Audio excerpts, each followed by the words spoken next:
안녕하세요. 저는 올해 59살 주부입니다. 오늘 제가 겪은 정말 힘들었던 일을 말씀드리려고 하는데요. 혹시 비슷한 상황에 계신 분들이 있으시다면 조금이라도 도움이 되었으면 하는 마음에서 사연을 보내봅니다. 저희가 새 아파트로 이사한 건 작년 가을이었어요.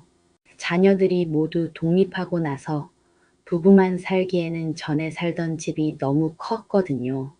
그래서 좀 더 작고 관리하기 편한 신축 아파트로 이사를 했어요. 새 집이라서 모든 게 깨끗하고 좋았어요. 처음 몇 주는 정말 만족스러웠어요. 새 집 냄새도 좋고 시설도 최신식이고 무엇보다 조용해서 너무 좋았거든요. 이전에 살던 곳은 오래된 아파트라서 여기저기 소음이 많이 들렸는데 새 집은 정말 조용했어요. 그런데 이사 온 지 한 달쯤 지났을 때부터 위층에서 소음이 들리기 시작했어요. 처음에는 그냥 평범한 생활 소음이라고 생각했어요. 발걸음 소리, 가구 옮기는 소리, 문 닫는 소리 정도였거든요. 새로 이사 온 분들이 정리하시는 소리려니 했어요. 하지만 시간이 지날수록 소음이 심해지더라고요. 특히 밤늦은 시간에 들리는 소리가 점점 커졌어요. 밤 11시, 12시가 넘어서도 쿵쿵거리는 소리가 계속 들렸거든요. 처음에는 혹시 야근하시는 분인가 하고 이해하려고 했어요. 그런데 새벽 2시, 3시까지도 소리가 나는 건 정상이 아니었어요.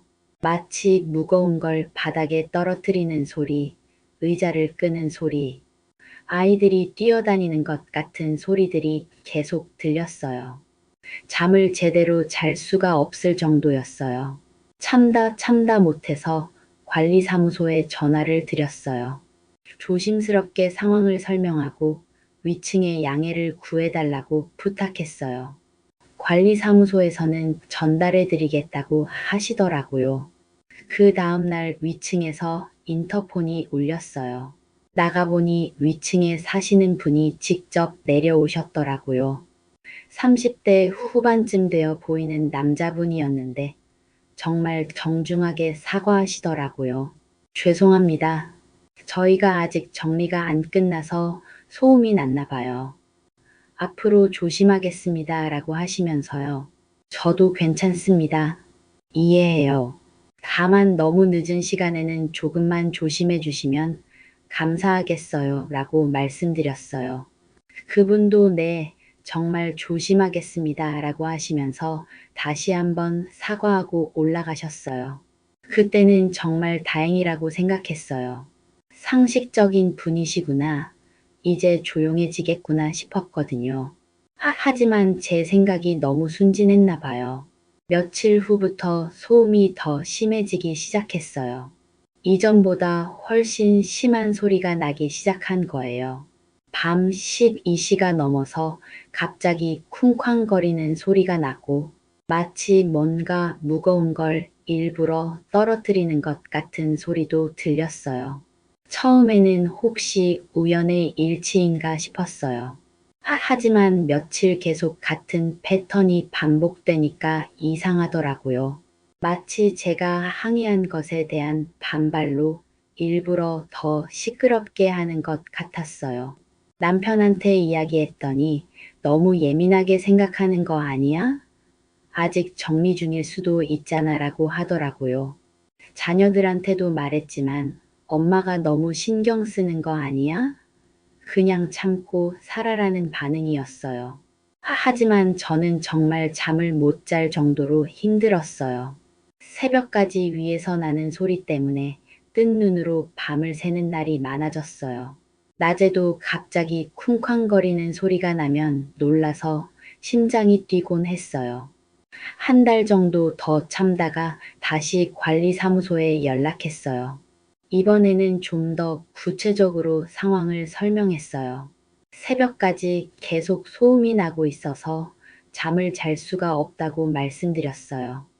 관리사무소에서는 다시 한번 전달해 드리겠다고 하시더라고요. 하지만 담당자분 목소리에서 뭔가 귀찮아하는 뉘앙스가 느껴졌어요. 요즘 층간소음 때문에 민원이 많아서요. 라고 하시면서 마치 제가 유난스럽게 구는 것처럼 말씀하시더라고요. 그 후로도 상황은 전혀 나아지지 않았어요. 오히려 더 심해졌어요. 밤늦게 갑자기 무거운 것을 바닥에 떨어뜨리는 소리, 의자를 끄는 소리, 심지어는 망치로 뭔가를 두드리는 것 같은 소리까지 들렸어요. 이제는 확신이 들었어요. 이건 분명히 고의였어요. 일반적인 생활소음으로는 설명할 수 없는 수준이었거든요. 마치 저를 괴롭히려고 일부러 하는 것 같았어요. 더 이상 참을 수 없어서 전문 업체에 소음 측정을 의뢰했어요. 정확한 데이터를 갖고 대응해야겠다고 생각했거든요. 소음 측정기를 설치하고 며칠 동안 측정했는데 정말 심각한 수준이었어요. 밤 11시 이후에 환경 기준치를 훨씬 초과하는 소음이 계속 발생하고 있었어요. 특히 새벽 2-3시에 갑자기 80데시벨이 넘는 큰 소리가 기록되는 날이 많았어요. 이건 분명히 고의적인 소음이었어요.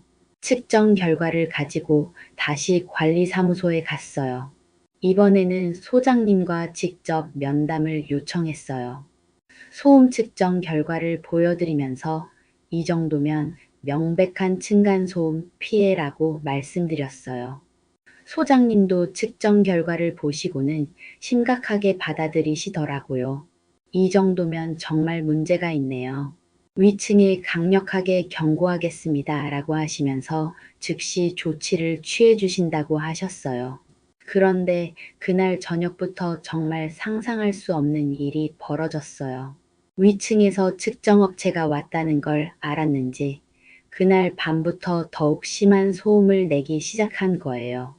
밤 12시가 넘어서 갑자기 쿵쾅쿵쾅 거리는 소리가 30분 넘게 계속 났어요.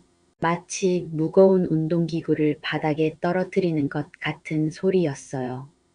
그리고 새벽 3시쯤에는 마치 망치로 바닥을 두드리는 것 같은 소리가 계속 들렸어요. 이건 명백히 보복이었어요. 제가 소음 측정을 한 것에 대한 화풀이로 더 심하게 괴롭히는 거였어요. 정말 무서웠어요.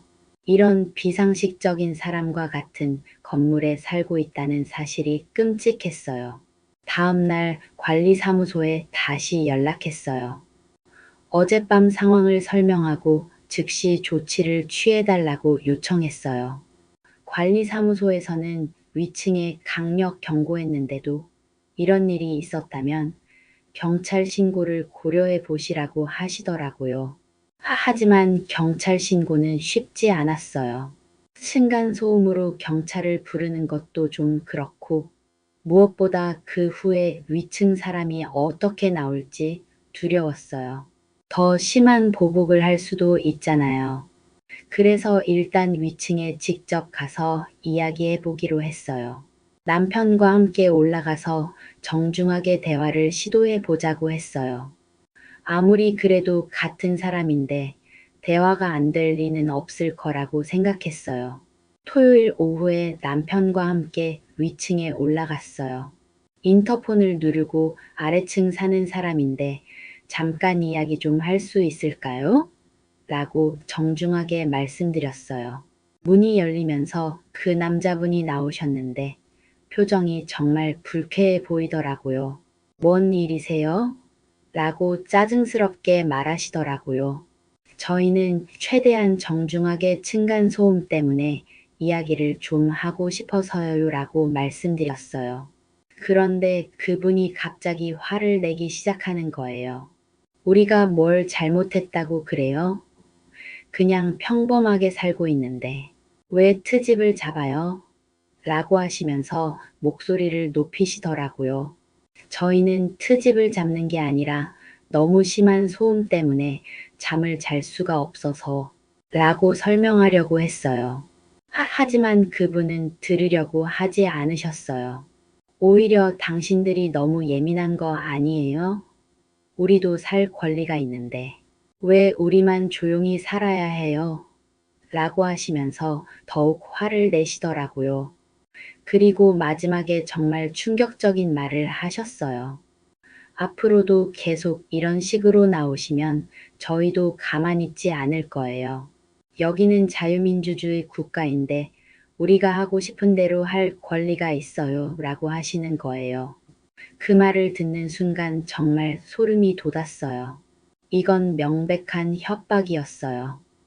앞으로도 계속 괴롭히겠다는 뜻 같았거든요. 남편도 어이없어 하면서 그게 무슨 말씀이세요? 라고 했지만 그분은 그냥 문을 닫아버리셨어요. 집에 내려와서 정말 막막했어요. 대화로 해결할 수 있을 거라고 생각했는데 완전히 잘못된 생각이었어요. 오히려 더 적대적으로 변한 것 같았어요. 그날 밤부터 정말 지옥 같은 나날이 시작됐어요. 밤 11시만 되면 위에서 온갖 소리가 나기 시작했어요. 쿵쾅거리는 소리, 의자 끄는 소리, 뭔가 떨어뜨리는 소리가 새벽까지 계속됐어요. 특히 주말에는 더 심했어요. 마치 일부러 저희를 괴롭히려고 하는 것 같았어요. 낮에도 갑자기 큰 소리를 내서 놀라게 하고 밤에는 새벽까지 계속 소음을 냈어요.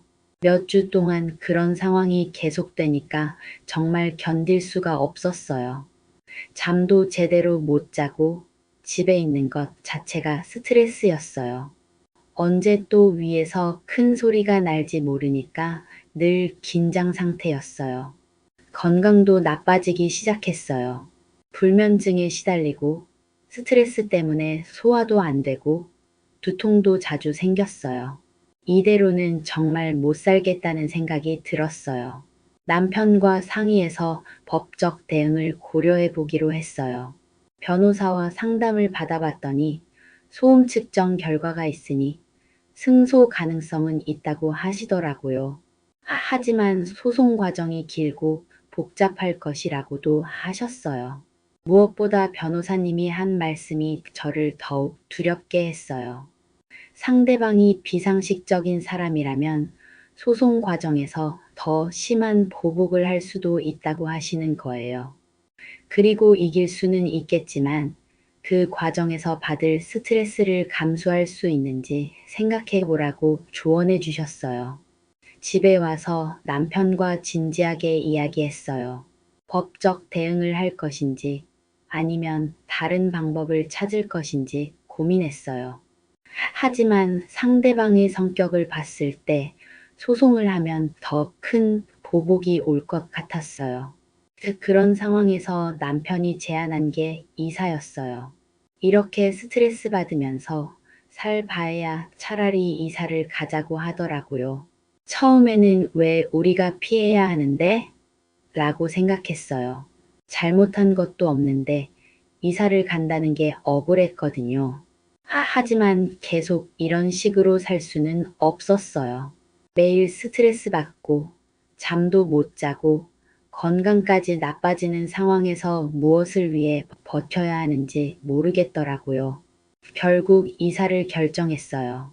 이사한 지 1년도 안 됐는데 다시 이사를 가야 한다는 게 경제적으로도 부담이었지만 더 이상 그 스트레스를 감당할 수 없었어요. 다행히 전에 살던 동네 근처에 괜찮은 집을 구할 수 있었어요.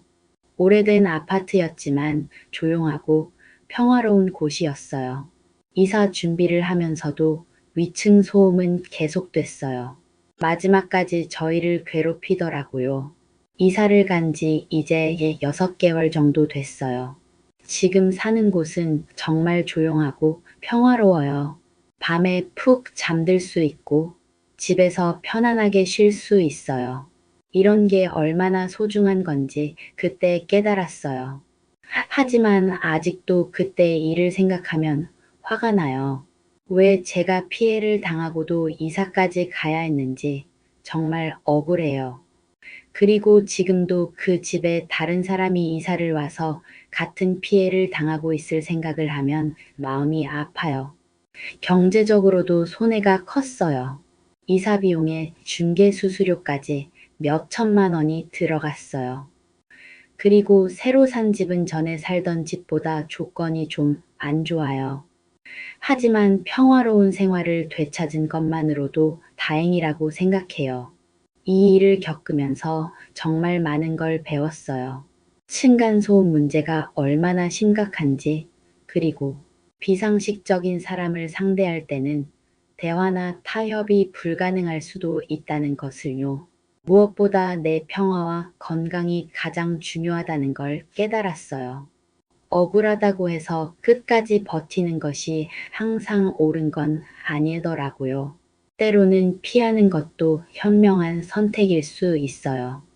혹시 이 이야기를 듣고 계신 분 중에 저와 비슷한 상황에 계신 분이 있으시다면 너무 무리하지 마세요. 물론 법적 대응을 하는 것도 방법이지만 상대방의 성격과 상황을 잘 판단해서 결정하시기 바라요. 그리고 가족의 건강과 평화가 가장 중요하다는 걸 기억하세요. 돈은 다시 벌 수 있지만 건강은 한 번 잃으면 되돌리기 어려워요. 저처럼 이사라는 선택도 때로는 필요할 수 있어요. 지금은 조용하고 평화로운 집에서 만족스럽게 살고 있어요. 이웃분들도 모두 상식적인 분들이시고 서로 배려하면서 잘 지내고 있어요. 이런 게 정상적인 생활이구나 하는 걸 새삼 느껴요. 긴 이야기 들어주셔서 감사합니다. 모든 분들이 평화롭고 조용한 집에서 편안한 생활을 하실 수 있기를 바라요.